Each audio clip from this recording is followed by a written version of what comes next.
أعوذ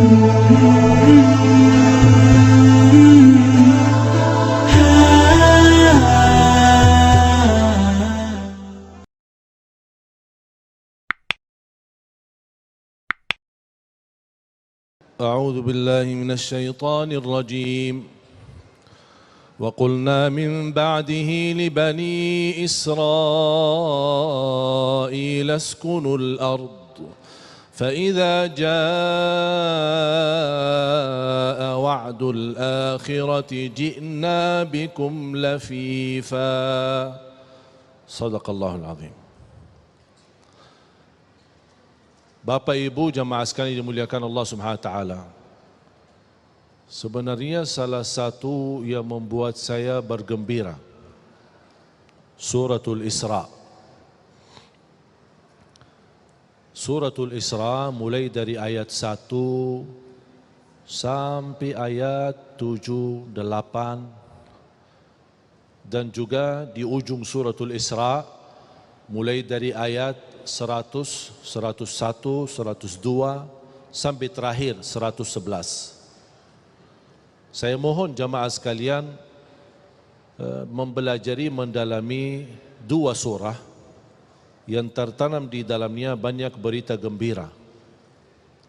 Pertama Suratul Isra, yang kedua Suratul Saf. Suratul Saf.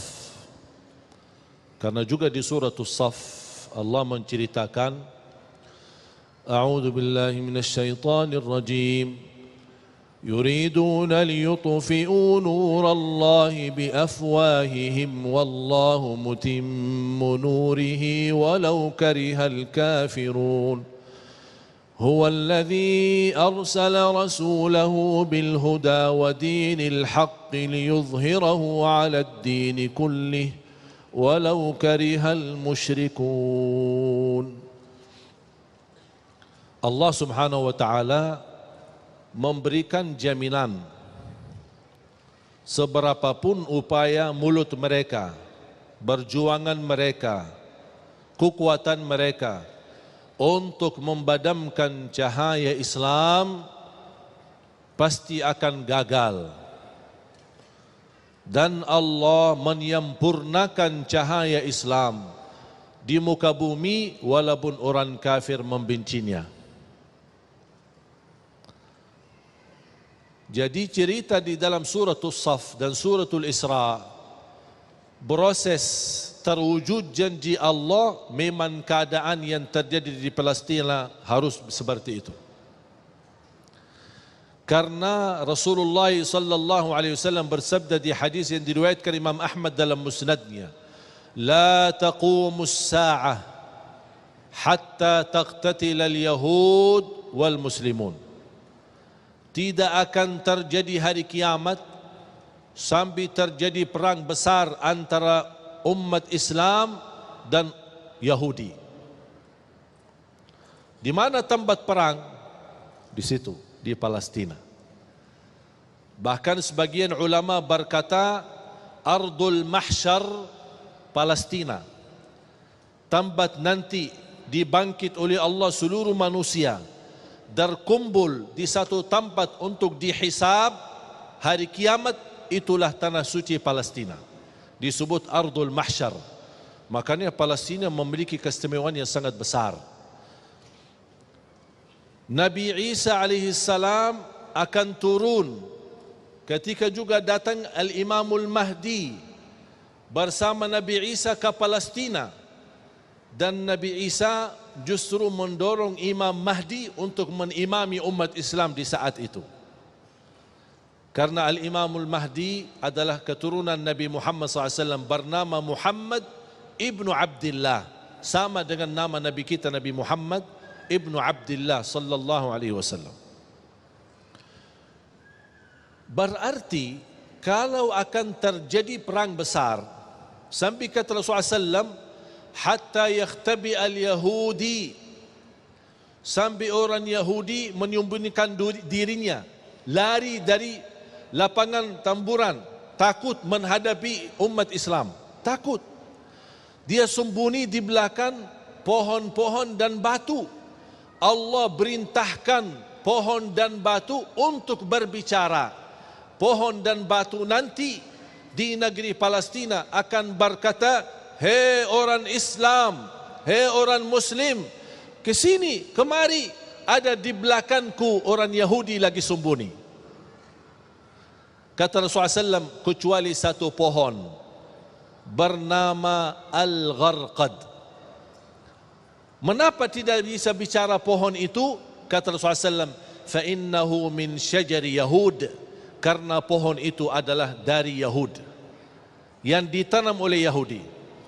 3 minggu yang lalu saya berada di Palestina, dan saya sengaja keliling mencari pohon Al-Gharqad itu. Ada enggak? Ternyata ada, dan diberi perhatian oleh pemerintah Israel di sana, dan ditanam banyak. Oh, ternyata mereka tahu kebenaran Islam. Kalau tidak percaya, buat apa dia tanam pohon itu? Buat dipakai untuk membela dirinya. Dan tidak akan mungkin terjadi perang besar umat Islam menghadapi Yahudi kecuali kalau mereka semua terkumpul. Nanti di saat itu, kumpul dari negara mana? Datang berhijrah ke tanah suci Palestina. Memang ujiannya, penerbangannya apa? Diambil rumah kita, penerbangannya dikuasai masjid kita, penerbangannya dibunuh anak kita, itu semua penerbangan. Buat apa? Supaya mereka terkumpul di situ. Semua Yahudi dari seluruh dunia kumpul di sana. Kalau sudah terkumpul, tidak ada yang tersisa di luar, terjadilah perang besar. Karena umat Islam nanti akan mampu menghabiskan semua Yahudi. Tidak ada satu Yahudi pun yang akan hidup di muka bumi. Berarti ujian jamaah sekalian yang kita ada di Palestina memang proses. Ujian yang ujung-ujungnya akan kembali kekuasaannya umat Islam. Allah punya hikmah. Allah tidak mungkin suka kezaliman. Allah tidak mungkin membiarkan pembunuhan dan tumpahan darah di mana-mana, apalagi tanah suci Palestina. Tapi Allah Subhanahu wa taala memiliki hikmah yang barangkali kita belum tahu. Tapi nanti di akhir zaman, dan itu tanda-tandanya sudah semakin dekat. Saya tidak bisa berkata 1 tahun atau 2 tahun. Tapi salah satu kemuliaan yang saya bisa merasakan kegembiraan dan kebahagiaan, khususnya masyarakat Indonesia sudah menilai positif dan menilai tanda yang sangat baik bagi rakyat Palestina. Rakyat Indonesia sudah bisa membanggakan dan mewakili umat Islam di seluruh dunia, membuat rakyat Palestina senang dan rakyat Palestina mau berjuang. Selama ini batah semangat karena tetangga lingkungan mereka, negeri Arab, tidak memberikan dukungan, apalagi pemerintah mereka.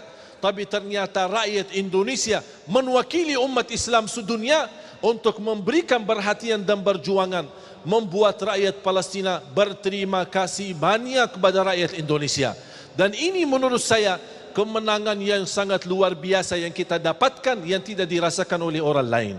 Makanya kita harus bergembira, berbangga dan terus berjuang. Walaupun kita tidak berkesempatan bisa ke sana, tapi kita berjuang untuk mendoakan mereka, membantu mereka, upaya, daya, dana, segala kemampuan. Buat apa? Karena kita akan menjadi di hadapan Allah, perjuangan kita menjadi saksi baik untuk tanah suci Palestina. Tidak akan terlupa ketika saya ke sana, saya menyebutkan diri saya bukan dari Madinah, tapi saya sebut diri saya dari Indonesia. Langsung oleh orang masyarakat Palestina dan di Masjidil Aqsa, Masya Allah Indonesia, I like Indonesia, saya suka Indonesia. Kapan saya bisa ke Indonesia? Bahkan saya menemukan banyak anak-anak dan anak-anak yatim malah bisa berbahasa Indonesia. Saya tanya dari mana? Ini banyak orang Indonesia suka kemari. Saya bertanya sama dubes Indonesia yang berada di Jordan, Amman. Beliau berkata setiap tahun berkunjungan dari Indonesia ke Palestina 70.000. Saya bilang insya Allah ke depan jangankan 70.000, insya Allah 7 juta dari Indonesia akan berkunjung ke sana. Semakin kita sering ke sana ke tanah suci, itu yang akan membuat hati mereka bergetar dan ketakutan. Kita hanya bisa membela dan membantu mereka dengan kita silaturahim, kita doakan dan kita membantu. Semoga insya Allah ini amalan kita semua menjadi saksi baik di hadapan Allah Subhanahu wa taala.